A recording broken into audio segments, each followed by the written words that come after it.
Aujourd'hui, au Liban, le débat économique ne porte plus sur la répartition des pertes après 4 ans de résistance futile des banques et de leurs affiliés. Ce point est tranché.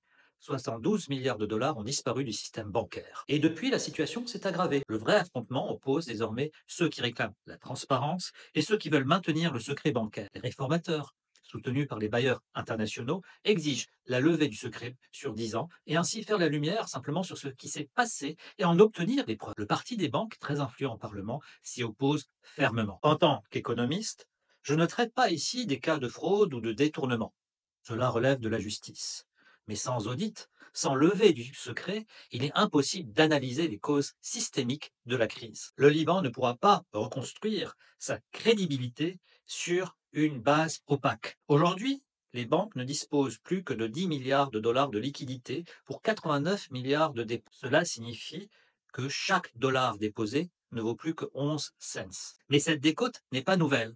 En 2019, déjà, le système bancaire était insolvable. 90 milliards de dépôts réels pour 170 milliards de dépôts nominaux. La décote implicite atteignait déjà 47%. En 5 ans, elle est passée à 89% sans plan, sans restructuration et sans compensation. Trois scénarios sont désormais plausibles. Mais avant d'y entrer, il faut comprendre ce que relève l'affrontement en cours. Les réformes proposées ne sont pas techniques. Elles sont existentielles pour ceux qui contrôlent encore le système et aussi pour la population. Lever le secret bancaire, restructurer le secteur, auditer les comptes, imposer des pertes aux grands déposants, souvent liés aux banques, tout cela revient à exposer des mécanismes de captation qui ont permis aux banques et à leurs alliés politiques de protéger leur position durant 5 ans. Si les banques aujourd'hui s'acharnent à saboter toute tentative de réforme, c'est parce qu'elles savent que leur survie, non pas économique, c'est trop tard, mais aussi judiciaire et politique est en jeu. Cette réforme réelle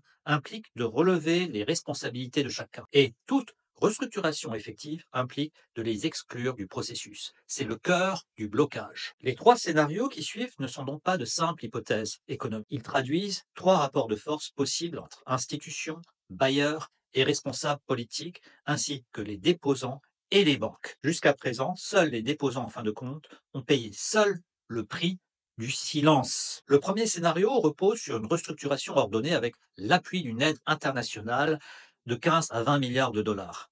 Il impliquerait la fermeture des établissements insolvables, la réorganisation de structures viables, l'imposition d'un haircut partiel sur les dépôts supérieurs à 100 000 dollars et la mise en place de contrôles de capitaux stricts. Pour les déposants, cela signifie des pertes immédiates, mais encadrées, concentrées sur les comptes les plus importants.